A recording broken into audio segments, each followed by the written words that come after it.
So at today's graduation, I felt the most important message for our graduates, for our new educators going out into the world, is to remember that on the days when we get frustrated that change isn't happening fast enough, to stay positive, to remember that change does happen, we are making a difference, but more importantly, that one person can make a difference.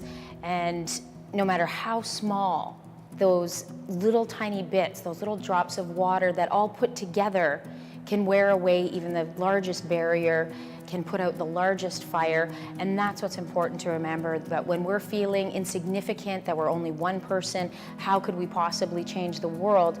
To remember that together, with thousands of people doing one small thing, we can in fact make huge changes in society. We can make the world a better place, and if we start with just one person at a time.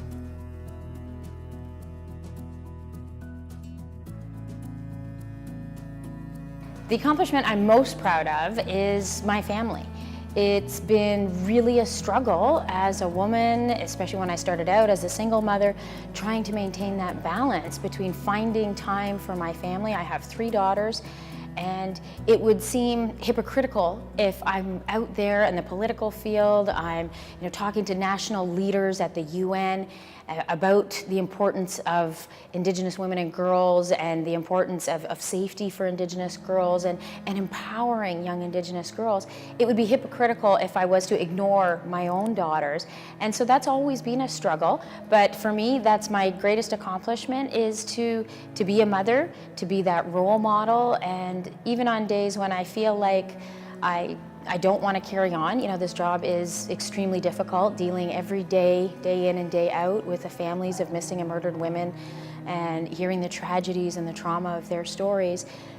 When the days come that I don't want to do this job anymore, and I think it would be easier to just go back to bed and pull the covers over my head and not think about it, I remember that it's for these young girls that we continue on. It's for my daughters, so that someday we have changed society and that they can achieve their full potential. They can go out into society without fear, without concern that they're going to be targeted and be victims of violence.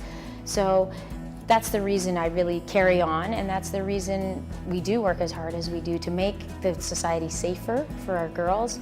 And yeah, on the days when I don't want to do this anymore, we remember that it's for those young girls that we carry on, and we keep fighting the good fight. And the fact that we're still here as Indigenous peoples shows that we are winning the long-term struggle.